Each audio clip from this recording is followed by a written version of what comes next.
السلام علیکم ورحمۃ اللہ وبرکاتہ۔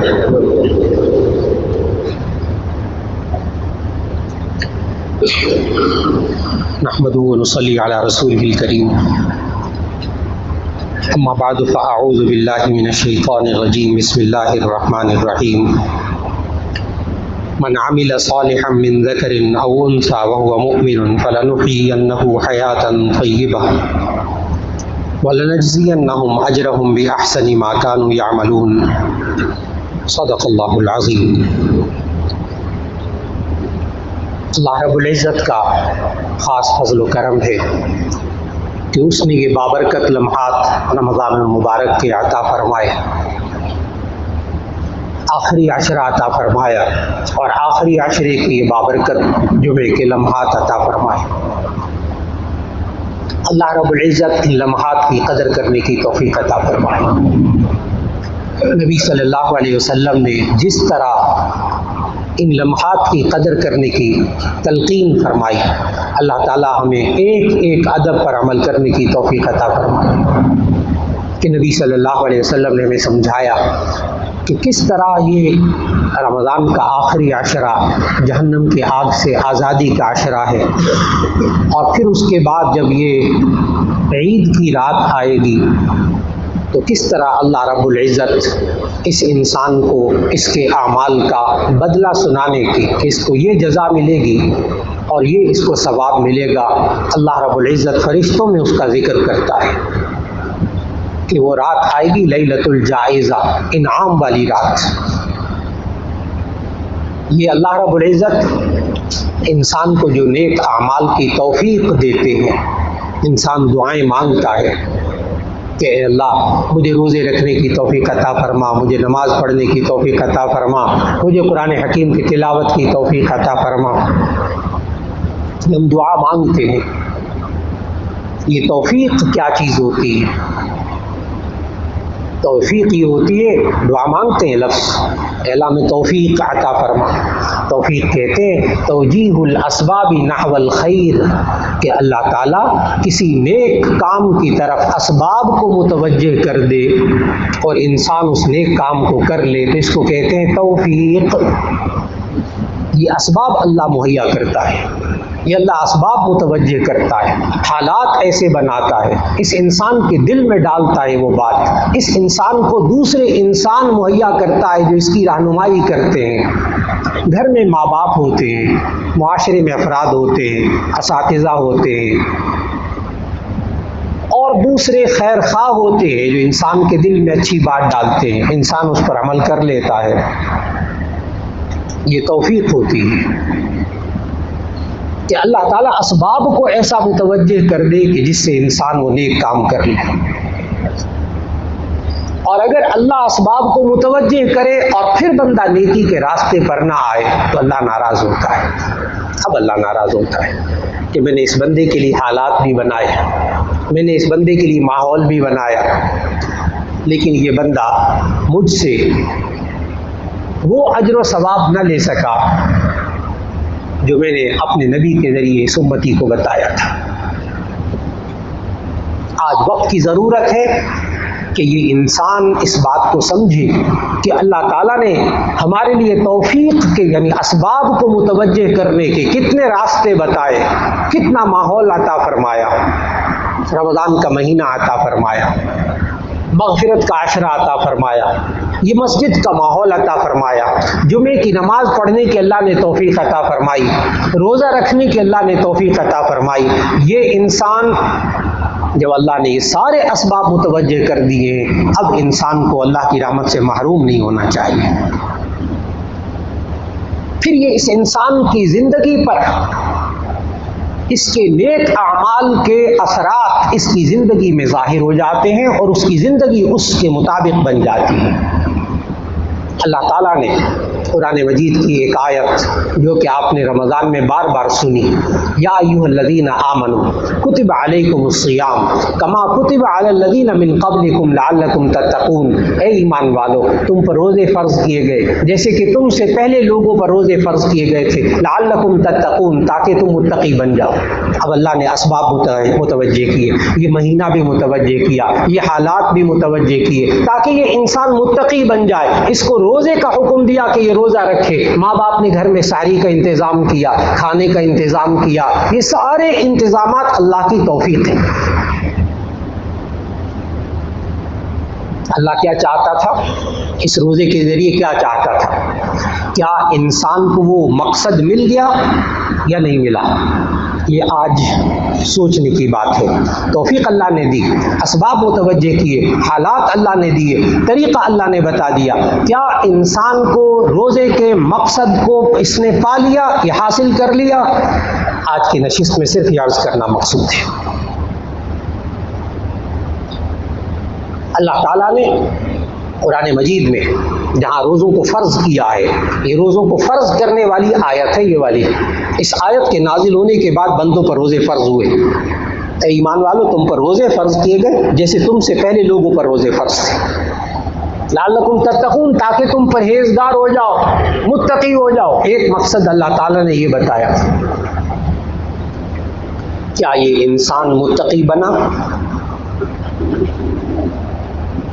جس انسان نے، جس نوجوان نے، جس خاتون نے، بچی ہے، ماں ہے، بہن ہے، بیوی ہے، یہ نوجوان لڑکا ہے، گھر میں بہن بھائی ہیں، ان سب نے روزے رکھے، کیا یہ متقی بنے کہ نہیں بنے؟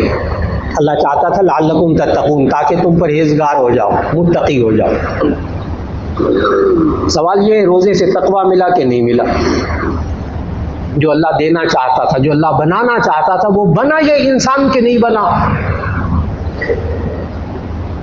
کوئی ایک روزے دار انسان یہاں بیٹھنے والا، ایک روزے دار انسان یہ نہیں کہہ سکتا میں تو نہیں بنا متقی روزہ رکھ کر، مجھے تو تقویٰ حاصل نہیں ہوا۔ ایک انسان نہیں کہہ سکتا، چاہے اپنے آپ کو کتنا گناہگار انسان سمجھتا ہو، اس نے روزہ رکھا ہوا اور وہ کہے کہ میرے اندر تقویٰ نہیں آیا، میں متقی نہیں بنا، میں پرہیزگار نہیں بنا، جو اللہ چاہتا تھا میں نہیں بن سکا۔ 27 روزے گزر گئے، آج آخری جمعہ ہے، میں تو نہیں متقی بن سکا۔ ایسے انسان کو غفلت سے جاگنا ہوگا، یہ متقی بن گیا ہے، اسے تقویٰ کی دولت مل گئی ہے۔ عجیب بات ہے، بسا اوقات انسان کے پاس ایک چیز ہوتی ہے، انسان کو خود نہیں پتا ہوتا میرے پاس ہے، بتانا پڑتا ہے آپ کے پاس ہے۔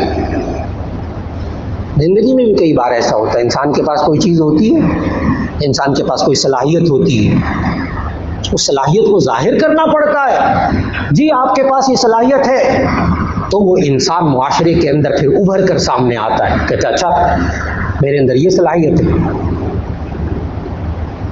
میں نے عرض کیا کہ اللہ تعالیٰ روزے کے ذریعے تقویٰ پیدا کرنا چاہتا تھا، کیا تقویٰ پیدا ہوا؟ سوال نہیں کیا کہ آگے سے آپ کے نہیں پیدا ہوا، نا بالکل کوئی نہ کہے، جس نے روزہ رکھا ہے وہ نہیں کہہ سکتا کہ تقویٰ میرے اندر پیدا نہیں ہوا۔ کیوں؟ اس لیے کہ تقویٰ کہتے کس کو ہیں، پہلے اس کو سمجھنا ہے۔ تقویٰ کہتے ہیں کہ اس انسان کے اندر اللہ کا ڈر ایسا پیدا ہو جائے، خوف نہیں، دہشت نہیں، اللہ کے احسانات والا ڈر، محبت والا ڈر، کانپنے والا ڈر وہ نہیں کہ جس سے انسان کانپنے والا، خشیت الہی سے کانپنے والا، یہ ڈر اس کے اندر پیدا ہو جائے، یہ خوف خدا پیدا ہو جائے، اور اس کی وجہ سے یہ انسان اللہ کی نافرمانی سے بچ جائے، اسے کہتے ہیں تقویٰ، اسے کہتے ہیں تقویٰ۔ تقوی کا اگر پورا چیپٹر سمجھنا ہو، پورا باب سمجھنا ہو، تو جو 2 جملوں میں تقوی کا پورا باب سمجھ لیجیے جو ہمیں اللہ تعالیٰ نے قرآن مجید میں سمجھایا، نبی صلی اللہ علیہ وسلم کر کے دکھایا، ساری زندگی 2 جملے ذہن میں رکھ لیجئے، تقوی کا مفہوم مکمل ہو جائے گا۔ جن کاموں کو اللہ اور اس کے رسول صلی اللہ علیہ وسلم نے یہ کہا ہے کہ مت کرو یہ کام، یہ انسان ان کاموں کو نہ کرے، ان کے کرنے سے بچے، اسے تقویٰ کہتے ہیں۔ تو مشکل بات نہیں بتائی، جن کاموں سے اللہ اور اس کے رسول صلی اللہ علیہ وسلم نے روکا ہے، ان کاموں سے یہ انسان رک جائے اور جن کاموں کو اللہ اور اس کے رسول صلی اللہ علیہ وسلم نے کہا ہے کہ تم کرو، ان کے نہ کرنے سے یہ انسان بچے، یعنی کرے، یہ تقویٰ ہے۔ تقوی کا باب مکمل ہو گیا، اس کے باہر کچھ نہیں ہے تقویٰ۔ ان دو چیزوں کے اندر تقویٰ ہے، کیا؟ جن چیزوں سے اللہ اور اس کے رسول صلی اللہ علیہ وسلم روکا ہے یہ بندہ رک جائے، جن چیزوں کو کہا ہے کرو یہ ان کے نہ کرنے سے بچے، یعنی کرے ان کاموں کو، بس یہ تقویٰ ہے۔ یہ انسان روزے کی حالت میں اللہ نے جو کہا یہ کرتا رہا، جن کاموں سے بچنے کو کہا یہ بچتا رہا۔ اللہ نے کیا کہا؟ روزے کی تعریف، روزے کی ڈیفینیشن کیا ہے؟ روزے کی تعریف یہ ہے کہ تین چیزوں سے رکنا، تین چیزوں سے رکنے کا نام روزہ۔ الاکل، نبی صلی اللہ علیہ وسلم نے فرمایا الاکل والشرب والجماع، کھانا پینا، بیوی سے ازدواجی تعلق، ان تین چیزوں سے رکنے کا نام روزہ۔ یہ بندہ روزہ رکھنے کے بعد سخت بھوک اور پیاس، آج کل تو موسم ماشاءاللہ بہت اچھا ہو گیا، اللہ تعالیٰ خیر والا موسم رکھے، عافیت والا رکھے،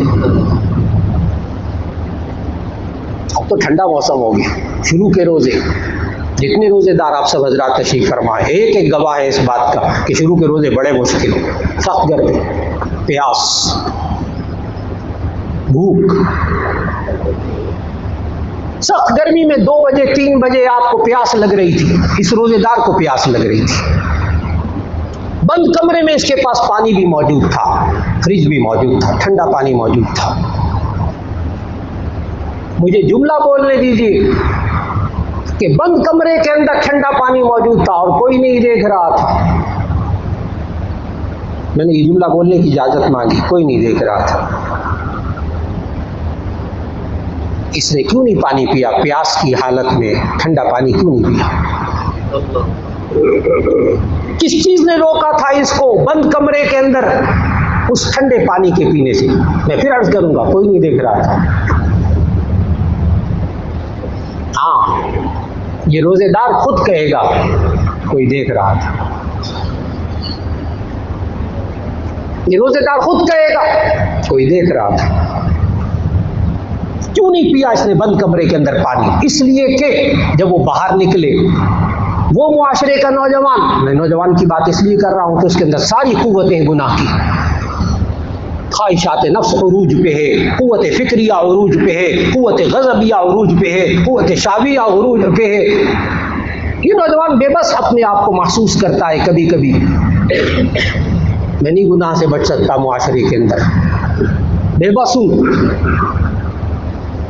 کوئی گناہ کا موقع نہ چھوڑتا ہو جو نوجوان، اور رمضان کے اندر روزہ رکھ لے، اور رکھا اس نے روزہ، یہ 27 روزے رکھے سخت گرمی کے اندر۔ یہ نوجوان جو کہتا تھا میں گناہ سے نہیں رک سکتا، میں اللہ کی نافرمانی سے نہیں رک سکتا، بے بس ہو جاتا ہوں، یہ اس نے روزہ رکھا بند کمرے کے اندر، اس نے بھی وہ ٹھنڈا پانی نہیں پیا۔ کس چیز نے روکا اس کو؟ جب باہر نکلے وہ، آپ اسے ایک سوال تو کیجیے، بند کمرہ تھا، تنہائی میں موقع ملا، ٹھنڈا پانی پی لیتے، اتنی پیاس لگ رہی تھی، تو آگے سے پتہ کیا کہے گا آپ کو؟ میں نے روزہ رکھا ہوا،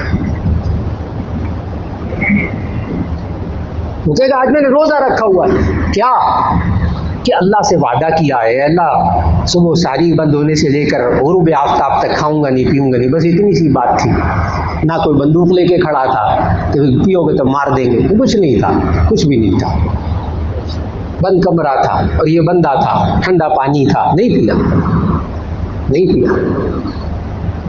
اللہ نے اس کو سمجھایا، تربیت دی، تقوی کی تربیت دی کہ دیکھ تو کسی ذات کے ڈر سے اس بند کمرے کے اندر ٹھنڈا پانی نہیں پی رہا تھا، حلال پانی نہیں پی رہا تھا، وہ پاکیزہ پانی بند کمرے کے اندر نہیں پی رہا تھا، تو کسی ذات کے ڈر سے دیکھ تیرے اندر تقوی پیدا ہو گیا ہے۔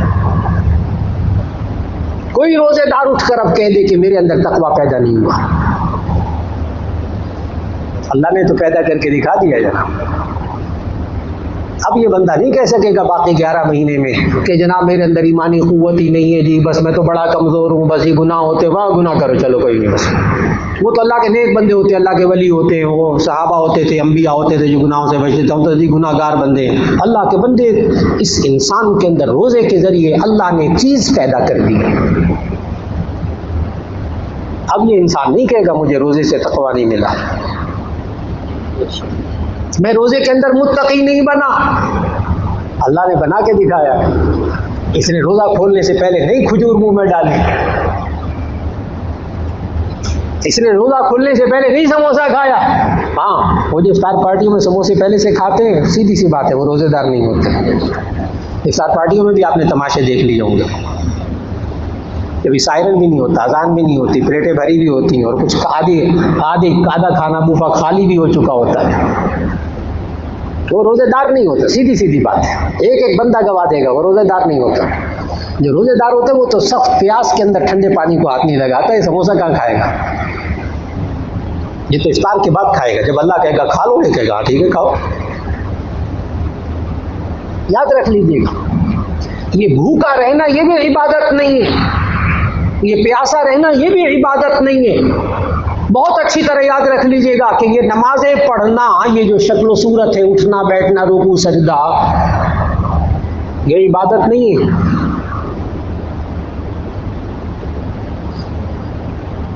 یہ بھوکا پیاسا رہنا عبادت نہیں ہے، یہ رکوع سجدے عبادت نہیں ہے۔ یہ بھوکا رہنا، یہ رکوع سجدے اگر اللہ اور اس کے رسول صلی اللہ علیہ وسلم کے حکم کے مطابق ہے تو یہ عبادت ہے، ورنہ یہ عبادت نہیں ہے۔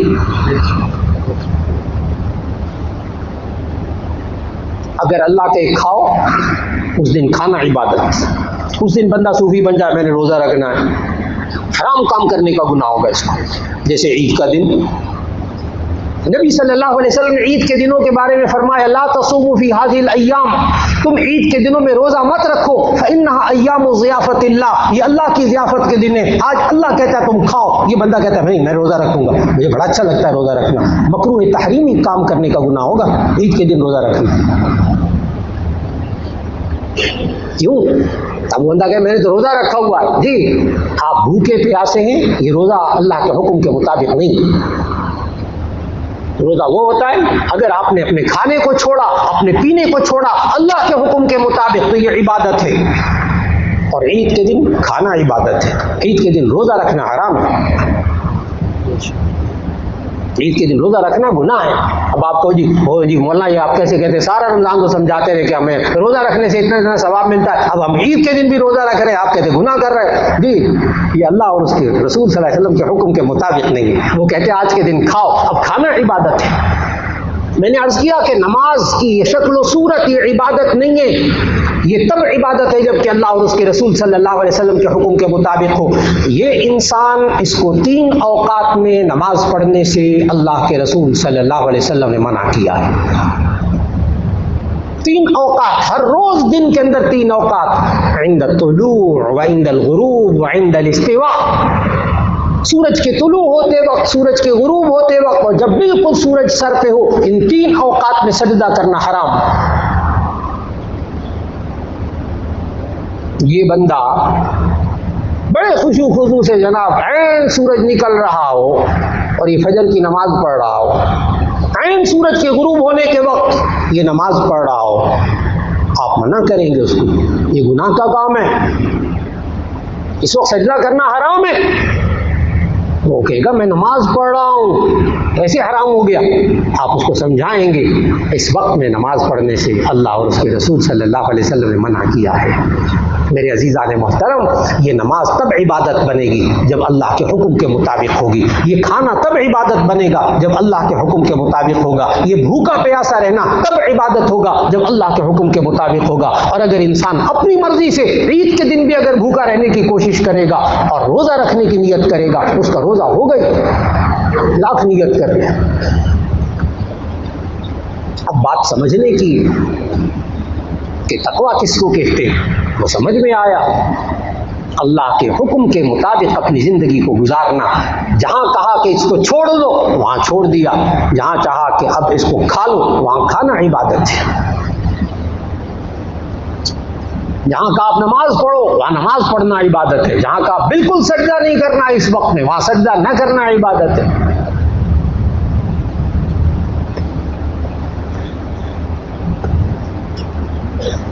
اس لیے اللہ تعالیٰ روزے کے ذریعے جو چیز بندے میں پیدا کرنا چاہتا تھا، الحمدللہ کہیے کہ اللہ نے پیدا کر دی۔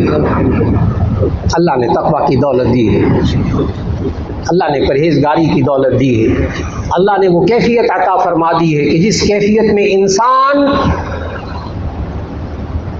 متقی بن جاتا ہے۔ ویسے ہے مشکل کام، تقویٰ اختیار کرنا مشکل کام ہے،